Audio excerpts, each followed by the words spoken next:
A. Amphibious. Adjective. Living or able to live both on land and water. Belonging to both land and water. Also, amphibian capable of operating on both land and water.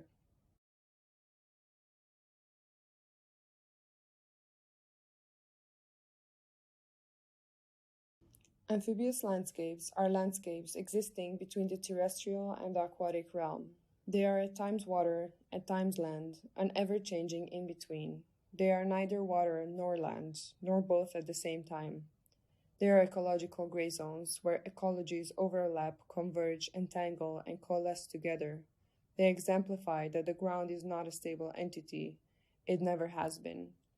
It is a constant process of becoming, acting, and reacting to various forces.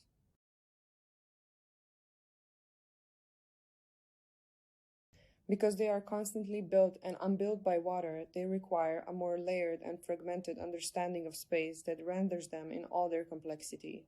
Amphibious landscapes allow us to think hybridity, incompleteness, and fragmentation. They require an understanding of a shared geological materiality. They possess a different volume and complexity. They have height and depth, and most notably, constantly change their form.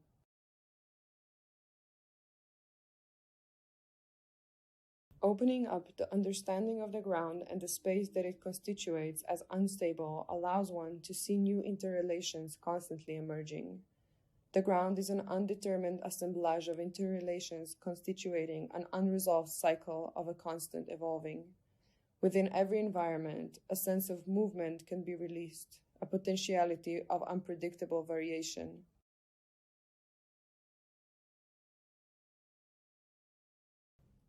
Understanding the ground as unstable thus means falling from the vantage point from nowhere, landing in the unstable ground from which its complexity can be observed as a radical temporality.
Kam pa greš? Na jezeru.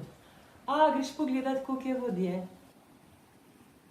Instability and constant flow are the most significant characteristics of Lake Tsirknitsa. The lake cyclically floods the field it lays on, depending on the rainfall in the region.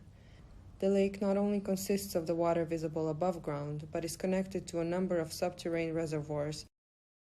Because of its unstable waters, the lake has been, through history, approached with different strategies aspiring to stabilize its nature.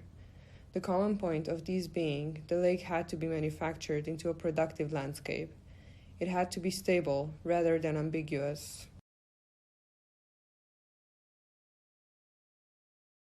As the water begins to flow underground through over 8,500 meters of underground tunnels in the spring months, the local fishermen begin to save the fish from perishing by transferring them to one of the permanent basins.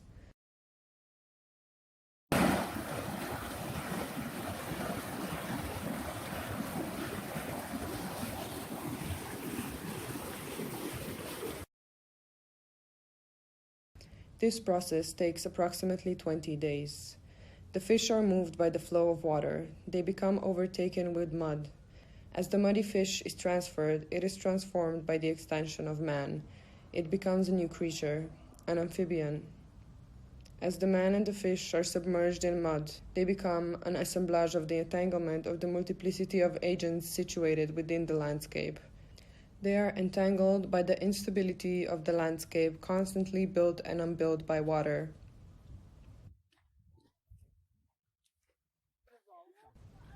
The complex geology and hydrology of Lake Tsirknitsa rendered it a gray zone. The stubborn resistance of the ecology to conform made it impossible to stabilize. Its amphibious nature makes it impossible to map as stable. It is dynamic, situated, and changing. The lake refuses to stay within stable boundaries. It disappears, becomes mud, then water. It is impossible to tell where its edges are, even when you are standing inside it, immersed in mud.